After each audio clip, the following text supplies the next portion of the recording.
Hello everyone, thanks for tuning in to today's video. We're going to have a look at the weather next week to 10 days. In today's video, this takes us well into July. So, we are in a unsettled scenario at the moment. The Westerlies are with us. They're going to be staying with us, really, for the next 10 days. So, not going to be a huge amount of change to the broad overall pattern. We'll have day-by-day changes, so some days will be a bit drier and warmer. Other days will be more unsettled. But overall, remains pretty mixed, pretty changeable, and time is ticking away now. It's too early, of course, to say that summer is draining away, but time is ticking on. We're getting in towards the middle part of July, which is pretty high summer, and we get into the second half of July and August, of course, the nights rapidly start drawing in. So if this summer's going to get on with it and produce some warmer, drier weather, really has to get on with it quite quickly, I think, because, as I say, time is ticking on.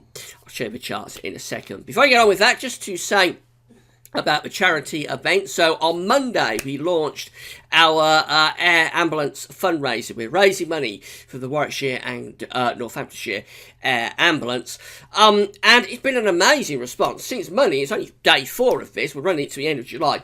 Since day 4, we have raised £360 for the Warwickshire and Northamptonshire air ambulance. So a huge thank you to all those that have donated to our fundraising event. The air ambulance is entirely reliant on charity donations. A lot of people think that it gets money from the National Health Service and ultimately from the government and taxpayer. It doesn't. It relies totally on your donations. It's a charitable organisation. They can't fly the helicopter, everything from the helicopter itself and how it's flown, right way down to the smallest plasters and bandages, has to be paid for by your donations. So a huge thank you to all those people that have donated so far. And you still got plenty of time to donate, running this through to the end of July. Of course, if you want to donate to our charity appeal, you can get to our Just Giving page, and this is the Just Giving page, I'm on it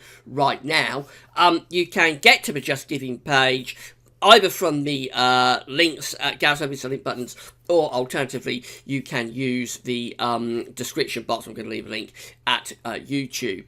You can also text your donation for this.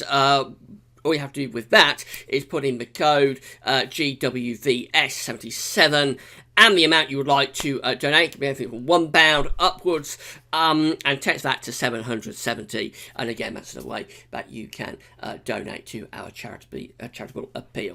I just ask that if you enjoy what we do at Gaz Office, if you like our updates, our videos, our written posts, which are all completely, totally free of charge, of course, always have been, hopefully always will be, then just make it a small contribution to our charity event. And thanks so much to all of you for doing that. Right, we better get on with the update then. I'm going to start off 500 with our height anomaly flow charts. We've got the ECWF here on the top and the GFS is on the bottom. 500 millimeters, 80,000 feet is an area in the absolute high pressure. Low pressure being moved around by a jet stream running above. Blue extrapolates to low pressure, red and orange extrapolates to high pressure. So this is for next week, 10 days. This is going to take us up to around the 17th of July, so in the second half of the month. And it's a very westerly type scenario that we see here from the ECWF.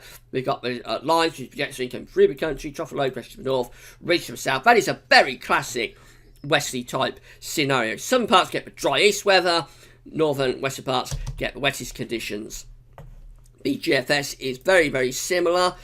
So again, we've got low pressure out to the northwest of the country, the ridge is down to the south, and we bring the jet stream through, something like that. So again, it's all westerly, going through into middle and then second half of the month. GFS temperature and precipitation ensembles look like this. The red line here is the 30-year temperature average, a little bit above average at the moment. I'm going to stay that way into weekend. Going to be a fairly humid weekend. Into next week, it looks like temperature's going quite cool again.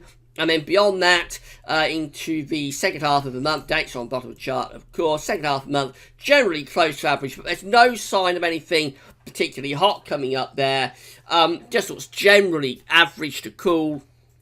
and quite unsettled as well. Precipitation shows we have got some rainfall coming up through the rest of this week into the weekend, and then more definitively as we get through into next week, which does look quite unsettled indeed. So there will be further bouts of rain moving through. Temperature anomalies from the 7th to 15th of July generally coming out cooler than average, so that's not great. The precipitation anomalies generally coming average to above average. So in summer, if you get below average temperature anomalies and above average precipitation anomalies, you're not doing very well, I have to say.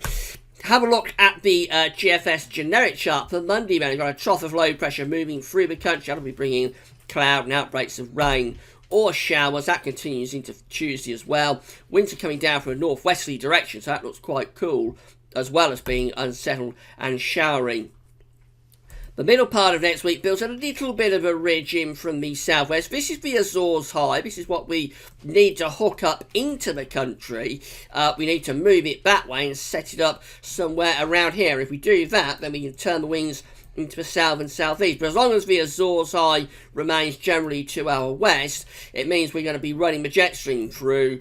And whilst it might not be a washout of the pier, because the Azores High is reasonably close, so it won't be a complete total washout, it does suggest, at the very least, the weather is changeable. And with the wind and the air coming off the Atlantic, it's not going to be overly warm, because in summer, it's complete reverse to winter. In winter, you get very mild conditions from Atlantic-based weather.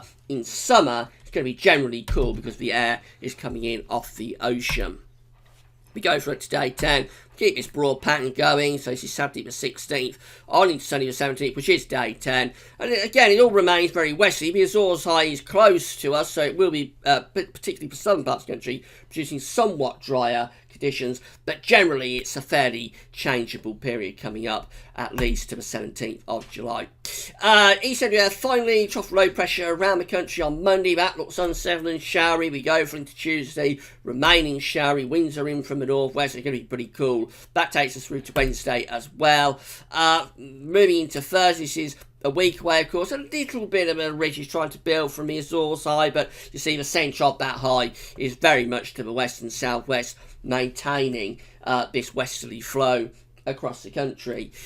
We go beyond that in towards, running up towards day 10. This is Friday the 15th. Another area of low pressure started to move in off the Atlantic, bring cloud and rain certainly to the north and west. And it just keeps going, really. This broad pattern continues into day 10. This is the day 10 chart, Sunday 17th of July. And you see there's no real change in the overall scenario. Low pressure is still generally to the north and the northeast of us. This ridge, the Azores High, is generally centred out to the west, which leaves us with the jet stream going something like that. So as long as that high pressure is centred to the west of us in summer, that is always going to suggest westerly winds and therefore overall quite changeable weather, albeit not a total washout, because the Azores High is close enough to send some transient ridges over us, and particularly for the south, protect us a little bit from the rain-bearing weather systems. But it's never going to be overly hot. It's never going to be a prolonged settled spell. This is actually starting to transition quite a bit into what we had last summer, which was quite a westerly summer, generally quite cool. Not a washout of a summer, but generally quite cool, quite changeable. We're beginning to move into that sort of direction with this July. So that's how it's looking for next week to 10 days. Overall, generally quite cool and changeable. Tomorrow we'll be doing JMA Friday, where I'll have a look at the weather for the coming month with the Japanese and CFS V2 models. Don't forget to go and donate on our Just Giving page, or text your donations for the air ambulance. Big thanks to everybody that's done that so far, and that's all for now. Thanks for watching.